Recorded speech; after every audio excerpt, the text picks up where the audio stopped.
ആകാശം നിഗൂഢതകളാൽ നിറഞ്ഞിരിക്കുന്നു എന്ന് പറഞ്ഞു തുടങ്ങുന്ന ഹേമ കമ്മിറ്റി റിപ്പോർട്ടും അതിന്റെ കണ്ടെത്തലുകളും അതിനെ ചുറ്റിപ്പറ്റിയുള്ള വിവാദങ്ങളുമാണല്ലോ കുറച്ചു ദിവസങ്ങളായി കേരളത്തിലെ ചർച്ചകൾ.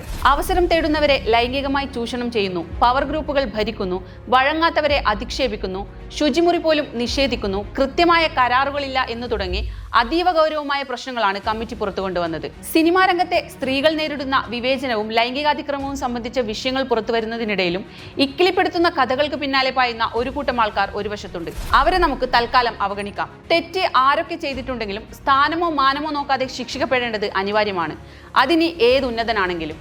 ആത്യന്തികമായി ഇത്തരത്തിലൊരു കമ്മിറ്റിക്ക് സർക്കാർ രൂപം നൽകിയത് തന്നെ ഇത്തരം വിവേചനങ്ങളും അക്രമങ്ങളും തടയുക എന്ന ഉദ്ദേശത്തോടു കൂടിയാണല്ലോ. സ്ത്രീകൾ പലവിധത്തിലുള്ള ചൂഷണത്തിന് വിധേയമാകുന്നെന്ന് കാണിച്ച് സിനിമാ മേഖലയിലെ വനിതകളുടെ കൂട്ടായ്മയായ WCC നൽകിയ പരാതിയുടെ കൂടി അടിസ്ഥാനത്തിലാണ് കാര്യങ്ങൾ പഠിക്കാൻ സർക്കാർ കമ്മിറ്റിയെ നിയോഗിച്ചത്.